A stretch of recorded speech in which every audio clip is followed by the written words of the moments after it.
mtazamaji, leo na mada kuu leo ni kwa nini Watanzania wengi ama Waafrika tulio wengi tunasema hatuna opportunity ya kupata kazi.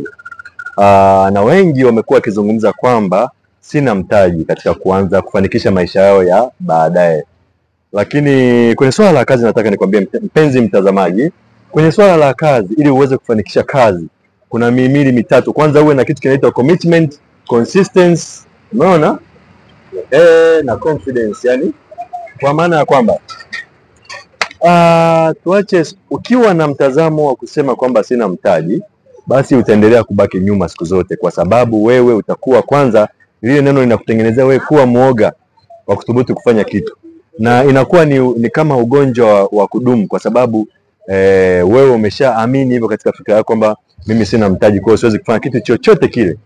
Kwa hiyo kupitia kuamini huko kwamba mimi sina mtaji inakufanya wewe kudumaki akili, ni kwa kudumaki mfumo, kutopiga hatua. Sawa, kwa sababu umeshajijengea huo mtazamo kwamba mimi sina mtaji. Lakini nataka nikwambie mpenzi mtazamaji, nikuulize swali, ili unafikiri hawa wote matajiri waliofanikiwa au watu wanaojishughulisha katika biashara zao wote, unafikiri ni kwamba wote walikuwa wamepewa nani mtaji? Nani kawapa mtaji? Hebu nakupa tu huo mtihani tu kwamba unadhani watu wote wameanza kwa kupewa mtaji? Hapana. Watu walio wengi, baadhi yao wameanza kwa kufight, nikiwa nama kwanza kwa idea. Unaanza na wazo. Kuna watu wana pesa lakini hawana mtazamo wa kufanya kitu chochote. Sasa wewe mtazamaji ambaye unajiwekea kwamba mimi kila siku sina mtaji, kwa hiyo unamuuliza mtu eti kwa nini huna kazi? Mimi sina mtaji. Sasa unataka nani akusaidie mtaji? Unataka nani akupe mtaji? Sio mbaya kusaidiwa kupewa mtaji, lakini point yangu ni kwamba kuna watu wengine hawana msaada. Anaona kabisa mimi sina, baba yangu hali yake ndio hivyo, mama yangu hali yake ndio hivyo, rafiki zangu hali yake, sina msaada, sina matumaini ya kupewa mtaji. Sasa kama umeshalijua kwamba huna msaada na huna matumaini ya kupewa mtaji, kwa nini kila siku ukae kwenye muhimili ule ule, msimamo ule ule kwamba mimi sina mtaji? Yani wewe kila mtu akikuuliza unasema mimi sina mtaji, maskini ya Mungu. Sasa mimi sina mtaji, nani atakunisaidia? Nani atakusaidia? Hayupo kukusaidia.